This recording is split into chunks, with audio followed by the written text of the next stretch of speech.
Ce sont des nuits d'été chaudes, et nous allons certainement assister à un spectacle. Alerte spoil. Bien que je puisse vous donner mon avis sur le film, cela ne remplace pas le regarder par vous-même. Les liens vers le film sont dans la description. Nous ouvrons en suivant une voiture roulant sur une route pluvieuse tandis qu'un garçon nous dit que les nouvelles n'ont pas compris l'histoire, n'est-ce pas? Il va nous dire exactement comment c'est arrivé. Daniel était la voiture à grande vitesse sur la route à des vitesses imprudentes jusqu'à ce qu'il soit désossé par un autre véhicule. Soudain, le temps saute devant Daniels dans sa chambre écoutant de la musique folk rock, et sa mère se prépare à aller voir son père. Quand elle te demande si tu veux aller le voir, il la regarde simplement du regard et retourne s'asseoir dans sa chambre en méditant. Alors que de vieilles images du père de Daniel sont diffusées, notre narrateur nous raconte comment il était un vétéran et que tout le monde l'aimait. Mais quand il est mort, Daniel a juste fermé. Daniel a allumé un incendie dans son garage lorsqu'il a essayé d'établir les records que son père lui avait fait brûler. Ne dites pas que c'est une façon de le dire. Le temps saute à nouveau, mais cette fois, il dit juste, et puis le narrateur nous dit que la ville où Daniel a déménagé n'était qu'un simple endroit comme un autre et nous le voyons là-bas à Cape Cod en juin 1991. Nous voyons Daniel n'est qu'un de ces enfants qui ne s'intégrait tout simplement pas en tant que touriste ou résident et quelque chose a changé en lui cet été-là. Nous avons vu Daniel traîner à une fête d'équipe et ça ne va pas très bien. Après avoir essayé de socialiser, Daniel se dirige vers l'extérieur et il aperçoit une Camaro rouge tirant Hunter qui sort de la voiture. Et il est littéralement à l'opposé de Daniel Hunter, c'est aussi les chasseurs de fournisseurs locaux de mauvaises herbes qui vendent à tout le monde et personne ne veut admettre qu'ils le connaissent. Ce type dont vous êtes jaloux, mais vous vous sentez aussi désolé pour lui tout le temps, car la radio répète que c'est l'été le plus chaud que Cape Cod ait jamais vu. Hunter entre et fait Daniel et accomplit en lui faisant cacher la tête de mauvaises herbes. Daniel réfléchit vite et se cache dans la caisse enregistreuse. Quand l'officier essaie de payer sa boisson, Daniel les a simplement laissés la voir. Hunter aime le style Daniel. Et il lui a demandé s'il voulait fumer avec eux peut finir par aller à une soirée plus ancienne que la précédente. Et Daniel vit la vie en ce moment. Nous sommes des drogues aussi accessibles au début des années 90. Tout le monde fait une ligne de coke, fume un joint et écrase des pilules, pas un souci au monde. Et cette fête est absolument emballée. Il ne semble pas y avoir de pénurie de substances ici. Hunter prépare Daniel avec son premier coup de blé et il prend une longue arnaque sur la balle et cela le frappe immédiatement et il s'effondre au sol dans un état si détendu que Hunter vérifie même son pouls. Tout le temps. Il n'appelait pas, je n'arrêtais pas de dire que vous voudriez peut-être prendre une seconde, il y avait une énorme déchirure. Plus tard. Daniel se retrouve au volant d'un théâtre et il entend quelqu'un se battre dans l'une des voitures près de lui. Quand Michaela sort de la voiture de l'homme, elle le voit assis tout seul et elle saute sur son siège passager. Nous découvrons bientôt que chaque X qu'elle a jamais vu est mort. Ouais, et un groupe d'entre eux ont probablement coupé une noix avant de se réunir juste pour se retrouver seul et avec une seule noix à nouveau. Pas la peine les gars.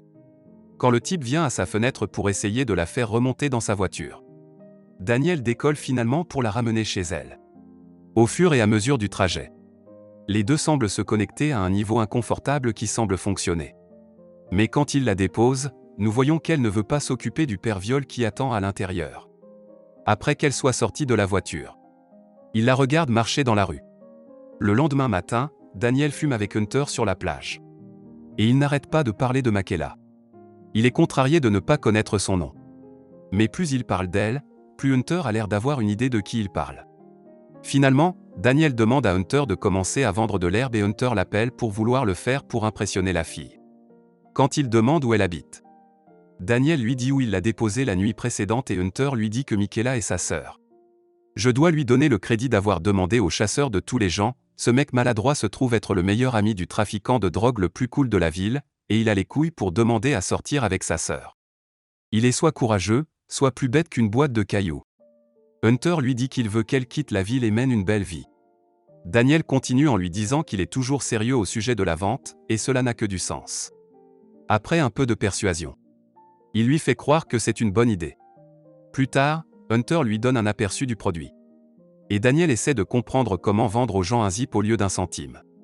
Si j'avais su qu'il s'agissait d'un air vendant de la drogue, j'aurais probablement regardé ce film à sa sortie. Et ça se passe dans les années 90, c'est le film parfait. Après un certain temps, Daniel commence à se faire un nom et il se fait arrêter par le sergent Calhoun. Après avoir mis la crainte de Dieu en lui, Daniel se dirige vers le chasseur pour essayer de proposer un plan de match pour obtenir de plus gros et de meilleurs clients. Hunter continue en lui disant que le problème est d'avoir un meilleur fournisseur plus gros et c'est alors que Daniel les emmène à une fête où il est censé rencontrer un gros fournisseur. Eh bien, cela se passe aussi bien que vous vous attendriez à ce qu'un mec maigre comme Daniel surgisse chez vous pour demander des kilos de drogue à emporter. Le croupier est même si confus qu'il essaie à nouveau de revenir en arrière. Je ne peux pas dire si Daniel c'est fou ou stupide, mais c'est un excellent divertissement. Surtout quand le croupier tire une arme sur Daniel et que Hunter surgit de nulle part, il se frappe presque le visage avec sa propre arme. Bon divertissement propre. Daniel et Hunter sortent avec désinvolture de la voiture et ils quittent l'Iran en retard. Daniel aperçoit Michaela au magasin et il provoque une agitation pour attirer son attention. Après s'être un peu rapprochée et personnelle, elle finit par le laisser là dans l'allée. Sur le chemin du retour, une camionnette marron s'arrête et dit à Daniel de monter dans la camionnette. Et quand il voit des chasseurs déjà à l'arrière, il n'a d'autre choix que de suivre. Finalement, ils s'assoient tous à un dîner pour faire des affaires. Et nous voyons la scission et l'équipe Hunter lui dit qu'il est parfaitement content de vendre ses sacs de 10 sous aux touristes, mais Daniel en veut plus. Maintenant, le revendeur dit qu'il va le soumettre à une période d'essai où il lui fournira un bon moyen d'acheter de l'herbe en vrac, et ils ont jusqu'à jeudi pour le rembourser. Au départ, il leur propose de vendre des livres et Hunter ne pense pas qu'il le puisse. Puis Daniel leur demande 5 livres. C'est un montant fou à pousser pour quelqu'un qui n'a pas encore d'acheteur. Il a poussé des sacs de gars pendant une semaine, et maintenant il les a mis au lit avec des gens sérieux pour pousser 5 livres en 2 jours. Je ne vois pas cela bien se passer, mais je me suis déjà trompé. Effectivement, Daniel arrive à aider son cousin Taylor et il pousse les 5 livres en une seule nuit. Lorsque le croupier se présente pour récupérer son argent auprès de Hunter et Daniel. Il les félicite d'avoir fait un travail phénoménal bientôt. Dal et Hunter ont des gens dans tous les comtés environnants et ils poussent 15 livres par semaine. En juillet, les 3 d'entre eux sont un succès et ils font de la banque. Une nuit, Daniel trouve Michaela qui traîne à la foire locale et il vient prendre une photo. Oh, ouais, je veux dire, il va devoir faire face à un chasseur bien sûr, mais toujours de l'autre côté de la ville, des chasseurs sont surpris en train de regarder une belle femme dans un restaurant nommé Ami et il va prendre sa photo en un rien de temps à tout. Il l'accroche plus tard. Hunter et Daniel vont au drive du théâtre pour regarder Terminator. Et il finit par rencontrer Michaela et ses amis au stand de concession. Après ses amis, laissez-les la voir. Il se dirige vers la salle de bain et elle entre pour l'embrasser agressivement pendant un moment. Cela peut potentiellement être l'une des relations toxiques les plus romantiques que j'ai vues depuis un moment et cela convient vraiment très bien à l'histoire. C'est littéralement la solution parfaite pour la situation où il grandit à partir de l'enfant solitaire et maladroit. Le lendemain, Hunter et Daniel s'assoient pour parler de la façon dont Hunter aime Amy et Daniel, en dit d'où le Daniel qu'il connaît de lui et de Michaela. Au début, Daniel devient nerveux mais Hunter dure à la fin. Et Daniel va la voir ce soir-là. Quand Daniel va la voir, il lui dit qu'il peut obtenir plus pour elle et elle commence à se demander s'il est impliqué dans des trucs louches. Il promet qu'il ne laisse pas mais quand elle parle de son frère, il comprend d'où elle vient. Elle lui dit que sa mère était très malade il y a quelque temps, mais que Hunter était trop occupé à vendre de la drogue qu'il s'est fait virer de leur école. Leur mère lui a demandé d'arrêter mais il n'a pas pu sortir de l'entreprise. Michaela refuse de lui parler et elle refuse d'utiliser l'argent. Il la quitte. En août, tout le monde se porte bien et ils ont vendu une quantité record d'herbe. One Night Hunter dépose Amy chez ses parents. Et nous voyons que son père n'est autre que le sergent Calhoun, trouvant cela comme un moyen pratique de se rendre en été. Elle se précipite même contre le mur pour grimper dans une pièce et, d'une manière ou d'une autre, elle se transforme en peignoir et en serviette pour les cheveux en quelques secondes. C'est en fait vraiment incroyable de voir comment elle est capable de changer de costume aussi rapidement. Alors que Michaela et Daniel apprécient la compagnie de l'autre dans un champ. Une énorme tempête les balaie et ils se réfugient dans la voiture. Bien sûr, ils montent dans la voiture dans la position parfaite pour vous savez quoi, et c'est juste l'excuse parfaite pour dire « faisons-le ». Alors naturellement ils descendent dans un champ pluvieux. Plus tard dans la nuit, les deux se sont rendus à l'arcade locale et la plus grosse bombe dramatique a explosé. Hunter et Sam se rendent dans la même arcade et rencontrent Daniel alors que Michaela est en train de récupérer des jetons. Quand elle revient, elle et la toundra ont une conversation gênante avec Daniel pris en plein milieu. Il essaie de jouer comme s'il n'était pas là avec Michaela. Mais il n'y avait vraiment aucun moyen possible que les deux côtés de la médaille aient pu atterrir face visible ici. Alors que la nouvelle de l'ouragan arrive. Hunter se précipite pour déposer Sam et elle rencontre son père assis sur le porche en attendant qu'il lui demande pourquoi chasseur de tous les garçons de la ville. D'accord, alors peut-être que tous les gars de la ville devraient espérer que la tempête arrive avant que le prochain ne les attrape. Au lieu de cela, Hunter a dit de tuer Daniel et le sergent Calhoun s'arrête à la station-service des chasseurs au moment où nous parlons. Une fois qu'il se présente à la station où travaillent les chasseurs, il essaie de faire sortir Hunter pour qu'il puisse l'emmener faire un tour. Et il finit par se rendre sur un parking pour parler de la façon dont il voit cette fin. Calhoun essaie en fait de lui parler comme un être humain. C'est plutôt rafraîchissant en fait. Il essaie de lui parler de la façon dont il voit tout cela se terminer. Et Hunter lui dit tout de suite qu'une palissade et un dîner de pain de viande ne sont pas dans les cartes pour lui. Peut-être que ça ne devrait pas dire ça au père de ta copine, plus il reste assis longtemps sur le parking. Ils finissent par voir le père de Hunter sortir du bar et Calhoun lui raconte comment ils étaient les meilleurs amis à l'époque. Calhoun essaie de leur faire comprendre que ses choix ne concernent pas toujours lui-même, mais parfois c'est pour améliorer la vie de quelqu'un d'autre. Le lendemain, Daniel parle à Hunter d'une liaison avec la cocaïne qu'il veut rencontrer. Mais Hunter essaie de leur dire que ce ne sera pas bon pour les affaires avec leur concessionnaire actuel. Il essaie de lui faire comprendre mais Daniel ne veut tout simplement pas écouter. Cette nuit-là, le chasseur s'arrête chez Michaela pour lequel il doit déposer de l'argent, mais il la surprend en train de dire au revoir à quelqu'un.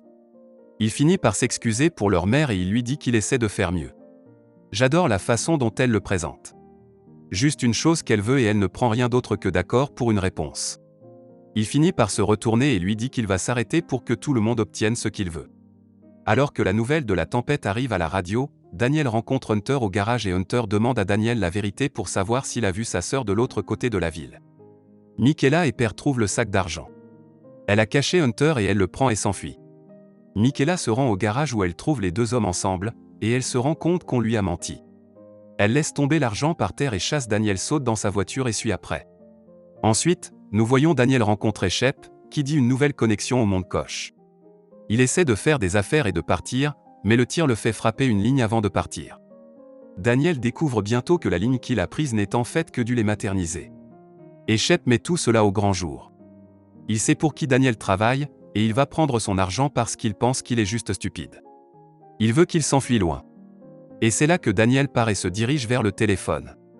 Il reçoit un appel de son revendeur et lorsqu'il répond, il découvre que ses revendeurs viennent le chercher. À la fois. L'ouragan du siècle est sur le point de toucher terre dans cette ville endormie. Hunter essaie d'appeler Michaela, mais elle ignore tous ses appels. Daniel a des flashs de tous les souvenirs et connexions qu'il a fait au cours de l'été. Tantine arrive dans la station à la recherche de Hunter. Hunter répond à la porte avec une arme pointée sur Daniel. Et il donne à Daniel le compte de 3 pour s'enfuir.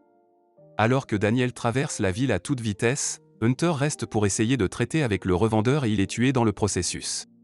Et nous avons bouclé la boucle. Évidemment, cela a beaucoup plus de sens maintenant, mais je pensais vraiment que ce serait le croupier qui le frapperait. Pas une carte au hasard, une tempête.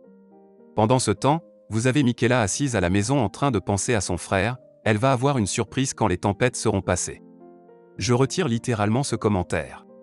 Elle court jusqu'au garage et trouve le corps de son frère au milieu du garage. C'est presque comme si ça n'était pas l'histoire de Daniel. Il est dans sa chambre vide à la recherche et elle est là pour assister à la suite d'un moment rédempteur pour le personnage secrètement clé. Le narrateur nous raconte les conséquences de l'ouragan. Et on voit des funérailles de chasseurs, il y avait même une rumeur selon laquelle le sergent Calhoun l'avait payé. Daniel a fini par partir sans un mot de plus. Et c'était sa façon de montrer qu'il aimait Michaela. D'un autre côté, il s'avère que Michaela a sauté dans un bus juste après le passage de la tempête et qu'elle n'a plus jamais été entendue non plus. Qui sait, peut-être que les deux ont fini par se retrouver, il était clair qu'il n'y avait plus rien pour elle et cette ville endormie. Comme je l'ai déjà dit, si j'avais su un peu plus de quoi parlait vraiment ce film, je l'aurais regardé il y a longtemps. Je suis content d'avoir pris le temps maintenant et je le recommanderai à tous ceux qui aiment ces films sombres sur la vie. Merci d'avoir regardé et j'espère que vous avez apprécié la vidéo. N'oubliez pas d'aimer et de vous abonner pour plus comme celui-ci. Commentez ce que vous pensez que je devrais regarder ensuite, et je vous verrai dans la prochaine vidéo.